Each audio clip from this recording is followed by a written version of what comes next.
world, the principle of individuality, which first appeared under the philosophic shape contemporaneously with Spinoza in the monadology of Leibniz. From this point we glance back to the alleged atheism of Spinoza. The charge will be seen to be unfounded, if we remember that his system, instead of denying God, rather recognizes that he alone really is. Nor can it be maintained that the God of Spinoza, although he is described as alone true, is not the true God and therefore as good as no God. If that were a just charge, it would only prove that all of their systems, where speculation has gone beyond a subordinate stage of the idea, that the Jews and Mohammedans, who know God only as the Lord, and even the many Christians for whom God is merely the most high, unknowable, and transcendent being, are as much atheists as Spinoza. The so-called atheism of Spinoza is merely an exaggeration of the fact that he defrauds the principle of difference or finitude of its due. Hence his system, as it holds that there is properly speaking no world, at any rate that the world has no positive being, should rather be styled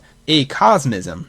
These considerations will also show what it is to be said of the charge of Pantheism. If Pantheism means, as it often does, the doctrine which takes finite things in their finitude and in the complex of them to be God, we must acquit the system of Spinoza of the crime of Pantheism, for in that system finite things in the world as the whole are denied all truth. On the other hand, the philosophy, which is Acosmism, is for that reason certain pantheistic. The shortcoming thus acknowledged to attach to the content turns out at the same time to be a shortcoming in respect of form. Spinoza puts substance at the head of his system and defines it as the unity of thought and extension without demonstrating how he gets to this distinction, and how he traces it back to the unity of substance. The further treatment of the subject proceeds in what is called the mathematical method. Definitions and axioms are first laid down. After them comes a series of theorems which are proved by analytical reduction of them to these unproved postulates. Although the system of Spinoza, and that even by those who altogether reject its contents and results, is praised for the strict sequence of its method, such unqualified praise of form is as little justified as unqualified rejection of the content. The defect of the content is that form is not known as immanent in it,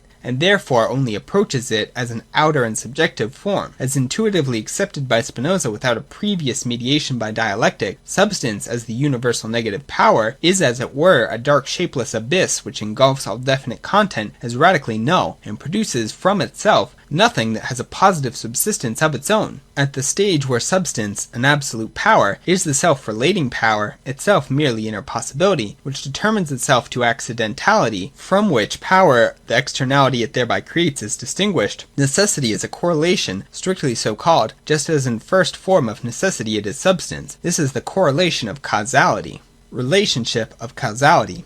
Substance is cause, insofar as substance reflects into itself against its passage into accidentality, and so stands as the primary fact, but again no less suspends this reflection into self, its bare possibility, lays itself down as the negative of itself, and thus produces an effect, an actuality which, though so far only assumed as a sequence, is through the process that effectuates it at the same time necessary. As primary fact, the cause is qualified as having absolute independence, and a subsistence maintained in the face of the effect. But in the necessity whose identity constitutes the primariness itself, it is wholly passed into the effect. So far again as we can speak of a definite content, there is no content in the effect that is not in the cause.